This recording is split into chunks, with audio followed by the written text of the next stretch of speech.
நற்பவி யோகி ராம் சுரத்குமார். அன்பு நேயர்கள் அனைவருக்கும் வணக்கம். பணத்தை ஈர்க்கும் பச்சை நிறம்.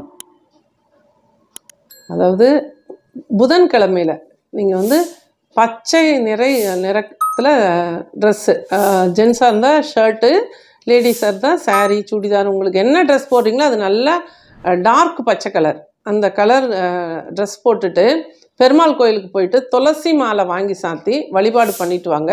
இந்த பச்சை நிறம் அப்படிங்கிறது பணத்தை ஈர்க்கக்கூடிய நிறம். பெரிய பெரிய அதாவது செலிப்ரிட்டிஸ் எல்லாருமே கூட பாருங்கள் நிறைய இந்த பச்சை கலரை பயன்படுத்துவாங்க. இதில் குறிப்பாக இன்னொரு விஷயம் பெண்களுக்கு அப்படின்னு பார்த்திங்கன்னா, அதாவது முத்து பயன்படுத்துறது இந்த இடத்துல ரொம்ப உங்களுக்கு உடம்புல கால்சியம் சத்து கம்மியாக இருந்தால் கூட இந்த முத்து அதுக்கு உங்களுக்கு சப்போர்ட் பண்ணும். இது சந்திரனோட அம்சமாகவும் எடுத்துக்கலாம், நம்ம சுக்கிரனோட அம்சமாகவும் எடுத்துக்கலாம். இந்த முத்து மாலை எல்லாருமே கழுத்தில் போட்டுக்கிறது ரொம்ப சிறப்பு. அது போலவே இதில் இந்த முத்து கேரளைட்ஸ், அதாவது கேரளாக்காரங்க பாருங்கள் வெண்மை நிறத்தை அதிகமாக பயன்படுத்துவாங்க.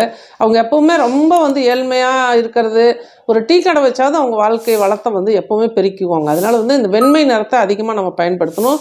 ஜென்ரலாகவே எல்லா நாட்கள்லையுமே நீங்கள் ஒரு முத்து மாலை கழுத்தில் போட்டுக்கிறது, உங்களோட இன்னர்ஸ் பியூர் ஒயிட்டில் இருக்கிறது, இதெல்லாமே ரொம்ப ரொம்ப சிறப்பு.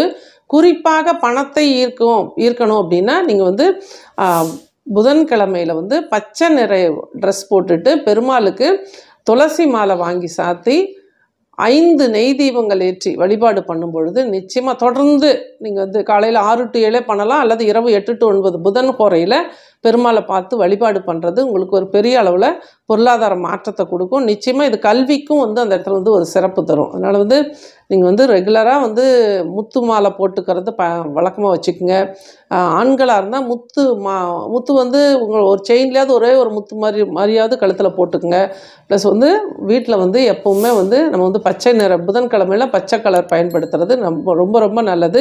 இதெல்லாமே இந்த தீபாவளி நாட்கள் எல்லாம் நம்ம ட்ரெஸ் வாங்கும்போதெல்லாம் ஒவ்வொரு நாட்களுக்கும் உரிய கலர்ஸை நம்ம ட்ரெஸ் வாங்கும் பொழுது நிச்சயமாக நல்ல ஒரு முன்னேற்றத்தை எதிர்பார்க்க முடியும். ஏன்னா என்ன தான் நம்ம கோவில்களுக்கு போனாலும் நம்மளோட வாழ்வியலில் பாசிட்டிவாக நிறைய விஷயங்களை நம்ம பண்ணும் பொழுது தான் அந்த இடத்துல நமக்கு நிரந்தர தீர்வு கிடைக்கும். ஏன்னா உன் வாழ்க்கை உன் கையில். அதனால் ஞாயிற்றுக்கிழமை ஆரஞ்சு கலரு, திங்கட்கிழமை வெள்ளை அல்லது பிங்க்கு, செவ்வாய்க்கிழமை சிகப்பு, புதன்கிழமை பச்சை, வியாழக்கிழமை மஞ்சள், வெள்ளிக்கிழமை அதாவது வெள்ளை அல்லது தாமரை நிறம் லைட் பிங்க், பேபி பிங்க்கு, சனிக்கிழமை blue colour, light blue colour அல்லது ஸ்கை ப்ளூ கலர் கூட நீங்கள் பயன்படுத்திக்கலாம். இது சில பேர் கருப்பு கூட போடுறாங்க, தவறு ஒன்றும் கிடையாது. இது போன்ற கலர்ஸ் ரெகுலராக ஃபாலோ பண்ண ஆரம்பிச்சிங்கன்னா உங்களுக்குள்ளேயே ஒரு தன்னம்பிக்கை வந்துடும், பாசிட்டிவிட்டி வந்துடும், நான் சாதனையாளன் அப்படிங்கிற ஒரு மன நிறைவு வந்துடும். இதெல்லாம் சின்ன சின்ன டிப்ஸ் தான், ஃபாலோ பண்ணி பாருங்கள், நல்லது நடக்கும். நன்றி, வாழ்த்துக்கள். நற்பவி.